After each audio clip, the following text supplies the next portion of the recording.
Hello friend, good morning সবাইকে। তো first পার্টে আমি তোমাদের দেখিয়েছিলাম একটা আনবক্সিং ভিডিও, যেটা স্লাইড, বেবি স্লাইড অ্যামাজন থেকে যেটা আমি অর্ডার করেছিলাম। তো সেই স্লাইডটা আমি আনবক্সিং করে তোমাদের দেখিয়েছিলাম। তো সেটাই আমি কিভাবে ইনস্টলেশন করছি বা ইনস্টল করছি তোমাদের সামনে দেখাবো, যাতে তোমাদের অনেকেরই হেল্প হয়, বুঝতে পারো। তো ফার্স্টে আমি ওয়ালে একটা সাপোর্ট হিসাবে সেটিং করে নিয়েছিলাম। তারপরের একটা সাইডে এগুলোকে দেখো এইভাবে যে একটা রোল মতো দেবে, ওটা দিয়ে টাইট করতে হবে।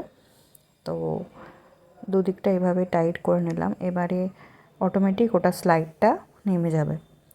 মাথায় একটা বাস্কেট বল টাইপের ওটাও সেটিং করে নিলাম। ওই হোয়াইট কালারের একটা সার্কেল টাইপের দেবে, তো ওটা ওরকম জাস্ট ক্যাপ টাইপ করে ঘুরিয়ে দিলেই ওটা টাইট হয়ে যাবে। কোয়ালিটিটা খুব ভালো, মেটেরিয়াল খুব ভালো। আর একটা হোয়াইট কালারের যে স্লিপারের লাস্টে দেওয়া থাকে প্রোটেক্ট করার জন্য, তো ওটাও এইভাবে দুটো স্ক্রু দেওয়া থাকবে। ওটা ওই হুকে হোল থাকবে, তো ওই হোলের মাধ্যমে দিয়ে ওটা এইভাবে টাইট করে নিতে পারবে। খুবই ইজি প্রসেস। আমি উইদাউট এনি হেল্প, কারোর হেল্পেই আমি লাগিয়েছি, কারণ বাড়িতে সেই মুহূর্তে কেউ ছিল না।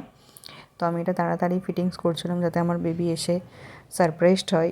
তো ওকে সারপ্রাইজ দেওয়ার জন্য এটা তাড়াতাড়ি করছিলাম ওর অ্যাবসেন্সে, যাতে ও দেখেই অবাক হয়ে যায়। তো এটাই আমার প্ল্যান ছিল। তো দেখো এইভাবে আমার এটা ইনস্টল করা হয়ে গেল। তো এখন লুকস এসছে এরকম। তোমরাও যদি কিনতে চাও কিনতে পারো, খুবই ভালো। প্লিজ লাইক করে দাও, সাবস্ক্রাইব করে দাও। Thank you.